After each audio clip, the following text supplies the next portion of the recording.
Greetings, everyone. Welcome to EPSY 5473, Psychology of Adult Learning. My name is Mike Yo, and I will be your host on this journey. So I just wanted to extend a welcome to the class. I'm very excited and looking forward to working with you this semester. I did just want to point out a few things.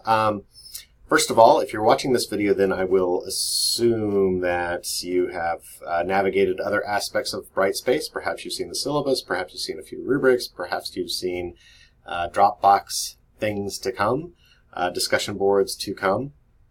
And that's all awesome. So regarding the discussion board, there's a couple things I just want to point out there as well. So there is a forum called the Student Lounge, which has, I believe, 3 topics in that lounge or that forum. One of which is a good place just to ask me if you have any questions. So maybe it's expectations for an assignment or a due date here and there that maybe the announcement page is saying one thing and the syllabus is saying another. You could absolutely email me those questions, and I'm very happy to receive those emails and to respond to them. I would actually encourage you to use the forum, though, and for this reason. And the reason is, if you have these questions, very likely somebody else does too, and also probably very much appreciates you asking it. So, and therefore, everybody can see the answer there.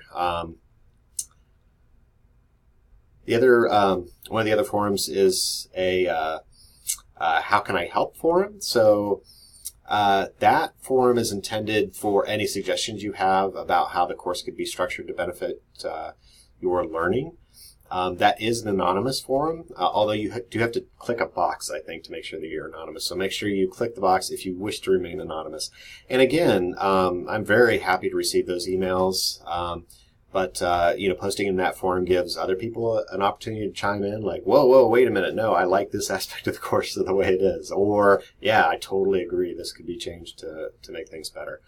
And then the third topic under that forum is just basically, I think I call it the water cooler. So it's just kind of a place, if you come across a current event or something in the news, which is often a current event, or maybe there's something you want to discuss and related to adult learning, and it doesn't seem like it's covered in the course at all.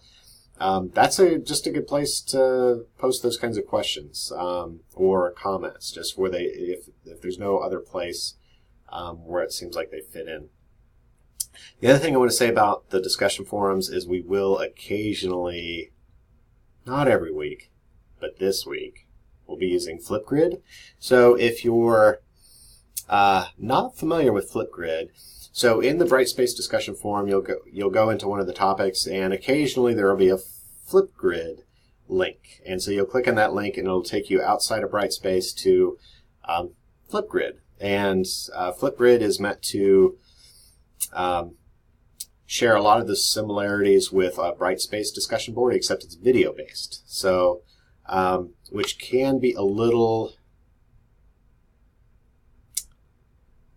So, let me say this. So, every semester I get a few students that express hesitation, anxiety, etc. with using Flipgrid.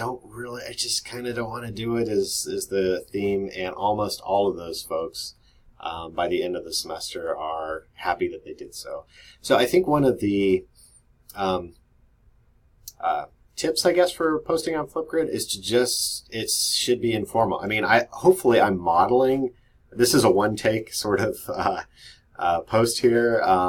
I've had students in the past do it in their kitchens, in their car, with pets on their lap, in their pajamas. I mean, so it doesn't have to be formal whatsoever, and it's meant to just be a discussion. So you don't feel like you need to, I don't know, whatever you might feel you need to do to be on the camera, have every stray hair accounted for, etc. I think it just works best if we just kind of roll with it. The other thing I want to say in terms of navigating this course is that there are a couple assignments that I think it would behoove you to kind of check out the syllabus ahead of time and kind of see what's coming up. So there's a midtermish assignment. that you don't need to start now. And in fact, I would prefer or encourage you not to start it just yet. But it is important to kind of take note of when it is due and to kind of plan accordingly. So it is due, like I want to say, mid-November, which is not quite the midterm. It's a little after that, hence the title of the assignment, midtermish. But the idea is that you have one of two options. Either you could approach a particular experience as a learner or as a teacher. And I'll let you read about the description of those in the syllabus. But again, feel free to contact me if you have questions. And then there's also a final assignment, and there are two options. You can, if you're more comfortable with like a conventional end of the semester term paper, you could do that here.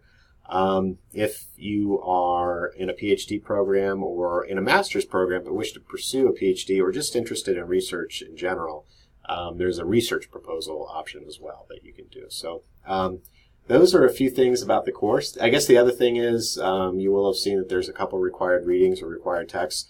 There are also various other articles on Brightspace. So those are available there, I think with one exception, and that exception is a book that is available online, but I'll provide a link or something. I'm not sure yet, but we'll work it out. So, yeah, I think that's all I have, but welcome. And again, I'm very excited to be teaching this course. So have a great one.